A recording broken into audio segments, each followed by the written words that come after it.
Pozdravljeni. Tudi danes si bomo skupaj v komentarju novic pogledali vse tisto, kar se je zanimivega zgodilo v svetu Formule 1 v preteklih dneh.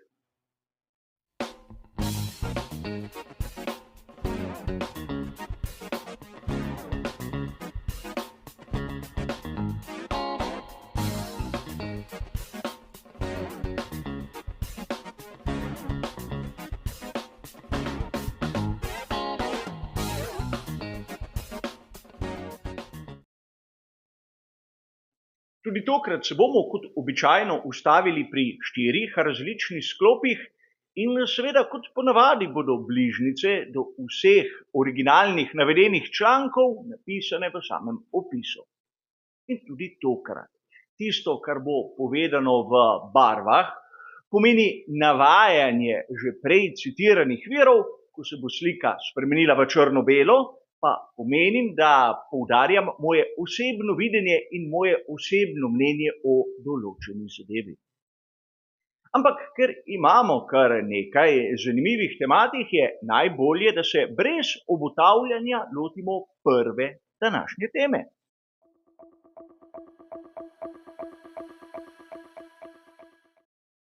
Pred dnevi sem pripravil poseben prispevek, ki je govoril o tem, da Enrico Cardile zapušča skuderijo Ferrari. V njem sem tudi omenil, da njegov naslednji delodajalec bo po vsej verjetnosti Aston Martin.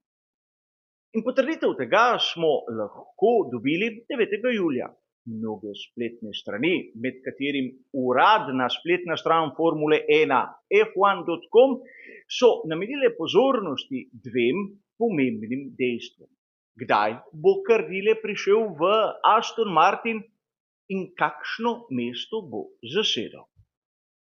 In seveda, Cardile po predvidevanjih bo v Aston Martin prišel v sezoni 2025, kar ni nič nepričakovanega, ampak njegova funkcija Chief Technical Officer.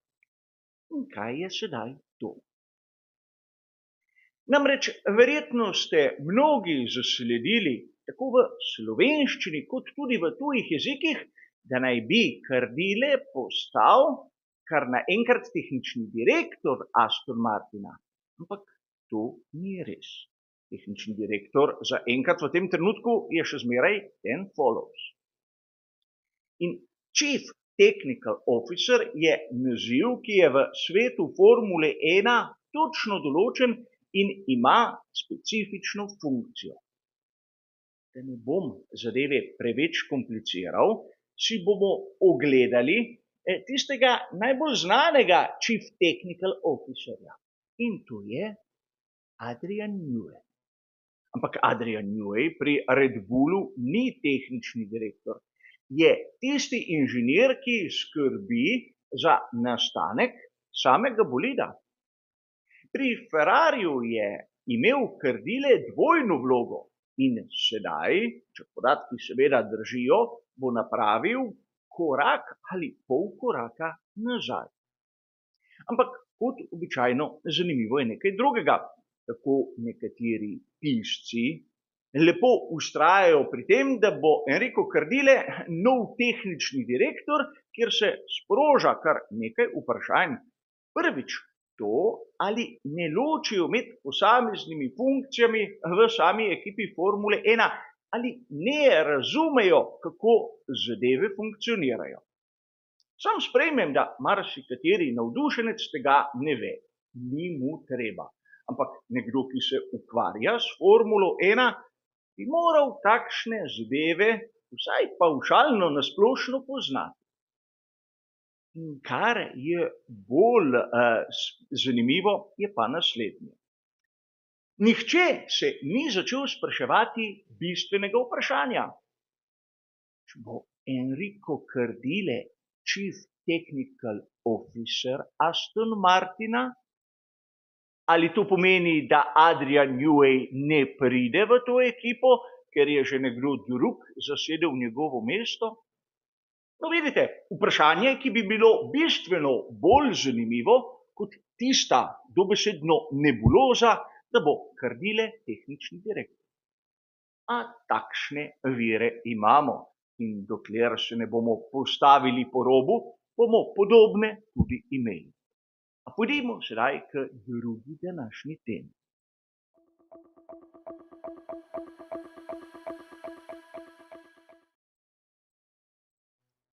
Marsikdo med navdušenci je bil začuden glede izbora tistega postanka Charlesa Leclerca na veliki nagradi Velike Britanije, ko je komaj začelo deževati in je on v 19. krogu počel na menjavo koles in nataknil platišča s pneumatikami za vlažno progo.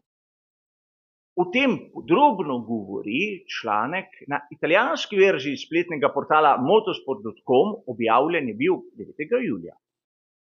In tu imamo enkratno podrobno analizo vsega tistega, kar se je zgodilo. Namreč nekateri v šali so celo dejali, da pri Ferrariju niso obema voznikoma sporočili enakih podatkov. Ampak ni res. Imamo dokaz, da tako Carlos Sainz mlajši kot Charles Leclerc sta dobila identične informacije, le drugače sta se odločila. In verjetno marsikdo se sprašuje v tem danem trenutku, zakaj. Namreč izbor Carlosa Sainza mlajšega je bil bistveno boljši, bistveno bolj konkreten od tistega, ki smo ga videli pri Leclercu. A tu je treba poudariti nekaj faktorjev, ki so lahko Leclerca dobesedno prisilili v to tveganje, ki se pa je na koncu pokazalo za napačno. Namreč Charles Leclerc v prvem delu dirke je kar nekaj krogov ostal za Lensom Strollom. In v trenutku, ko ga je prehitel, se je razdalja med njim in Sainzem začela večati in ne manjšati. Takrat je dobil sporočilo, da bo začelo deževati v nekaj krogih. Isto informacijo je dobil tudi Sainz.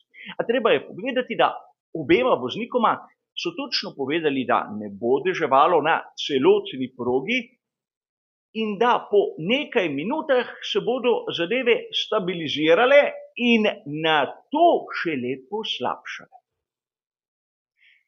Charles Leclerc je imel s tistim setom pneumatik medium očitno težave, kajti Sainz jih je malce bolje ohranil in bil v danem trenutku na progi hitrejši. V takšni situaciji se je pač odločil tvegati. Tvegal je na vse ali nič. Rezultat je bil seveda viden na koncu. Izgubil je. Izgubil je približno 100 sekund. Ampak v situaciji, v kakršni se je znašel Charles Leclerc, seveda z bistveno počasnejšim ritmom od moštvenega kolege, je nekako razumljivo, da je hotel tvegati. Tudi po karakterju, vsaj tako kot vidim sam, Charles Leclerc ni voznik, ki bi se zadovoljil z mestom za svojim moštvenim kolegom. Tudi to lahko med vrsticami razberemo v samem članku. Ampak tvegati pomeni, da vsako toliko lahko tudi zadanemo. A o tem seveda kdaj drugič. Poglejmo vsi, kaj sem pripravil za tretji današnji sklop.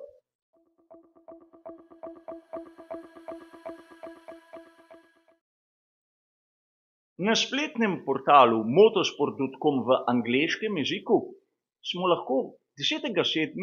zasledili izjavo Zacka Browna, glavnega in odgovornega pri McLarenu. In tu je treba poudariti, da Zack Brown trdi, kako slabši rezultati Pereza dobesedno odpirajo vrata za boj pri naslovu svetovnega prvaka med konstruktorji. Verjamem, da mnogi navdušenci se z Zackom Brownom strinjajo. Namreč vidimo lahko, da Sergio Perez v sezoni 2024 ni tako dober kot v prejšnjih letih. Ampak Zack Brown je povedal določeno število dejstev, kjer je pa pozabil omeniti mnoge druge zadeve. Sicer Zac Brown je povedal, da do konca sezone lahko Maxa Verstappena pričakujemo na 1., 2. ali 3. mestu. In tu je treba dodati tudi njegovo pripombo, da največkrat bo Max tam zgoraj na najvišji stopnički zmagovalnega odra. Ampak tu, da je Perez tisti, ki nekako odstopa, je odprta možnost za mnoge zasledovalce, tudi za McLaren. Ampak Zac Brown je pozabil na nekaj dejstva. Na lestvici konstruktorjev je McLaren na 3. mestu za Ferrarijem. In nikjer ne piše, da skuderija Ferrari do konca leta bo tako slaba, kot smo jo videli, naprimer na zadnjih 4 velikih nagradah. Tudi nikjer ne piše, da bo McLaren tako briljanten. A pustimo to, to so moja osebna videnja, moje osebno mnenje. Ampak dejstvo je, da McLaren zaostaja za Red Bullom za 78 točk. Do konca je še 12 dirk za veliko nagrado. In tu, če malce posplošimo, bi lahko dejali, da če se hočejo pri ekipi McLaren boriti za naslov svetovnega prvaka med konstruktorji, morajo od tega trenutka pa do konca na vsaki dirki za veliko nagrado zbrati več kot 6 točk v primerjavi z samim Red Bullom. In to je nekaj, kar po mojem mnenju je rahlo težje, kot zgleda na prvi pogled.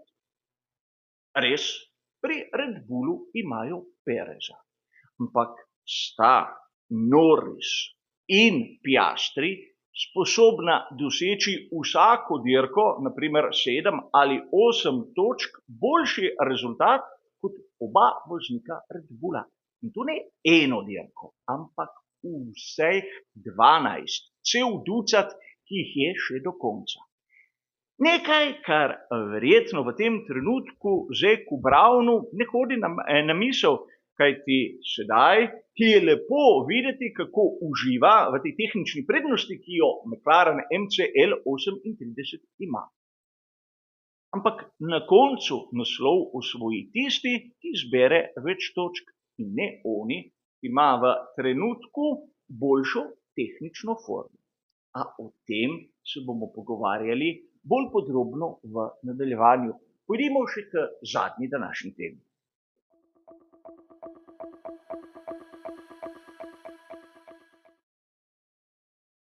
Za konec pa, kot običajno, tista tema, ki je rahlo bolj šaljiva, rahlo bolj lahkotna, in ustavili se bomo pri objavi, ki sem jo zasledil 10.7. na spletnem portalu GP Blog. Ralf Schumacher je podal svoje videnje, kam bo odšel Carlos Sainz mlajši v prihajajoči sezoni 2025. In Schumacher postavlja Sainza v Mercedes. In tu se sedaj lahko začnemo spraševati, po kakšnem kriteriju je Ralf Schumacher prišel do tega zaključka. Namreč Carlos Sainz mlajši si želi v eno izmed najboljših ekip, o tem ni najmanjšega dvoma, drugače bi že objavil, kje bo v prihodnosti, in seveda podpisal tudi pogodbo. Ampak smo prepričani, da mu lahko tovarniška ekipa Mercedes nudi dolgoletno pogodbo, dolgoletni dogovor, katerega si želi. Sam tu sem precej skeptičen.